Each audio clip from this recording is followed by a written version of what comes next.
What up, everyone? I know this is kind of weird to keep up with me, but spin your head like I'm doing. Counterclockwise it. You will get a whole bunch of insight and openings. Praise women everywhere. Don't unpraise them. Don't mal say them. Don't do anything that convicts a woman into something that she's not. All women are goddesses. All women are part of our supreme. She is what she is.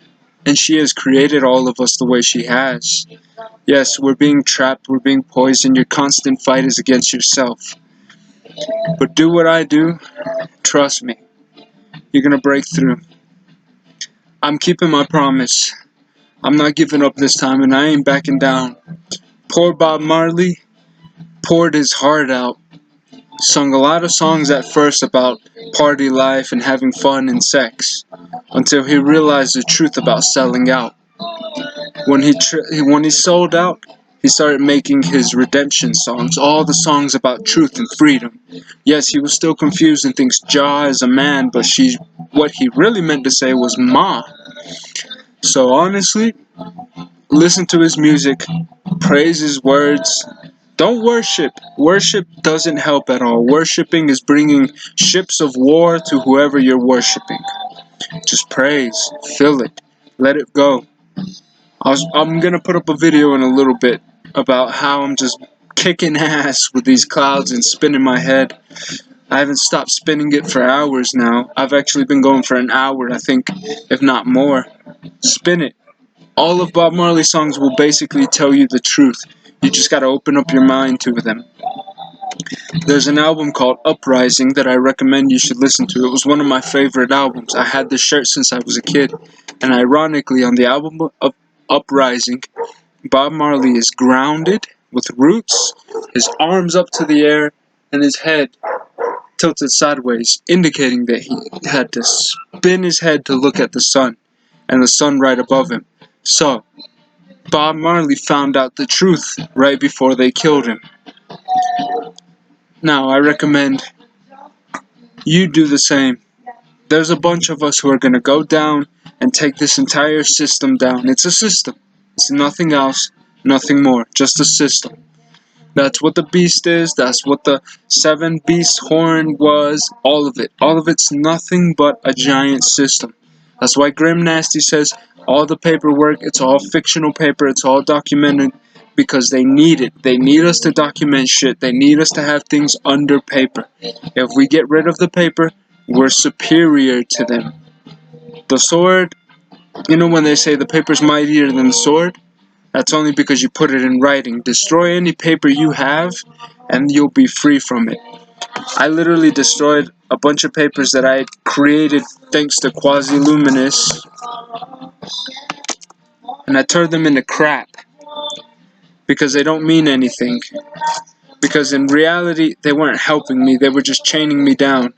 The goddess and Mr. Cheeks had been telling me all this time. They said, yo, find those papers you wrote, find those papers that you were using to look for magic powers and whatnot, destroy them. Destroy them now, homie, because you're gonna need that. And as soon as I destroyed them today, I'm feeling greater than great. I'm feeling incredibly amazing. And I'll tell you, this may look weird, this may look like it gets tiresome. You have to fight. That's what it is. It's an everyday fight. You can never stop. You have to keep going. You have to keep pushing. You can never, ever, ever stop. So don't give up, guys. I believe in y'all. Just remember everything that you know. Remember, fight yourself. You are your worst enemy. You're the only one who gets mind controlled by yourself to do things that you don't want to do. So find yourself right before you do those things and stop yourself. For example, there's moments where I get stuck and I'm like, oh, I want to spin clockwise, but it's an automatic no. My brain automatically says, my heart says no. Mr. Cheeks is like, no. And I've seen the goddess. I finally saw her. She is incredibly beautiful. Just incredible. She looks like a Cleopatra of some of the images we've seen. Just her beauty's greater. And I mean, all women are beautiful. That's why you gotta praise women. Women are what's they're what's wrong with this world because they're being pushed away from their reality. They're being pushed away from what their pedestal should be. You know how all of these things say, don't put the pussy on the pedestal, don't praise money over bitches, all of that crap. Why do you think it exists? Why do you think they hate women so much? Why do you think they oppress them? Because they are the direct connection. They are the direct image of our supreme mother or sister or lover, whatever she may be to us. They are the direct. So thank every woman you have. Be kind to every woman around you. Do what you can for them. Trust me. Mr. Cheeks will be happy, and your creator will be far more happy. Love you guys. Keep pushing. Evolve. Evolve, all of you. This is what it's all about. Evolving and pushing. Become that rebel soul. Become the soul that rebels against the system. That's what they hate. That's why they are afraid of me, because I was born a rebel, and I will never let go of my rebel background. I will never let go of it. That's why I have that anarchy sign back there. Yeah, maybe it's an Anunnaki sign or some kind of bullshit sign, but I know what it is to me in my heart. And it is for my rebellion. I've always been a rebel. Are you a soul rebel? Are you a Superman? So remember, guys, keep pushing, keep training, keep fighting.